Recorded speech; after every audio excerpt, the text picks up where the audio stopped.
नमस्कार, लोकशक्ती news network मध्ये आपल्या सर्वांचं स्वागत। पाहूया बातमीपत्र विस्ताराने। शेवगाव तालुक्यातील बालम टाकळी येथे आदर्श केंद्र शाळेत छत्रपती शिवाजी महाराज जयंती उत्साहात संपन्न झाली।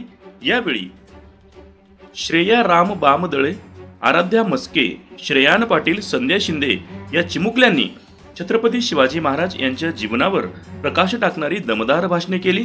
तसेच विद्यार्थ्यांना Kalyan Potbhare sir, Jayram Devde sir, Rustum Daund sir, Devidas Garkal sir यांच्यासह सर्व शिक्षकांचे मार्गदर्शन लाभले।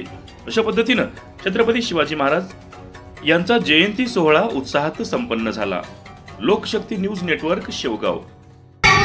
शिवाजी महाराज संभाजी महाराज यांना मान देऊन ज्या मानधनावळ्यांनी रक्त सांडले त्या 18 पगड जातीच्या मानधनावळ्यांना मी सर्वप्रथम मानाचा मुद्दा करते। ते शिवाजी महाराज संभाजी महाराज, परंतु आजचे तरुण पोटात दारू आणि हातात तलवार घेऊन दिशाहीन होत आहे। आजचा तरुण फारच लवकर हार मानतो। परिस्थितीशी लढण्याची जिद्द त्याच्यामध्ये नाही। आयुष्यात काही कर्तृत्व करून दाखवायचे असेल तर, शून्यातून विश्व निर्माण करायचे असेल तर शिवचरित्राशिवाय पर्याय नाही। काय शिकवते शिवचरित्र? सन्मानाने जगायला, अन्यायाविरुद्ध लढायला, परिस्थिती किती बघत असली तरी त्यातून मार्ग काढायला शिकवते ते शिवचरित्र। आजच्या पिढीला, तरुणाला खरी गरज आहे ती शिवचरित्राची। सह्याद्रीच्या कुशीतून एक वीराचा मुलगा अवतार, तो वाघाचा ठसा होता। रुद्राचा अवतार, तो वाघाचा ठसा होता।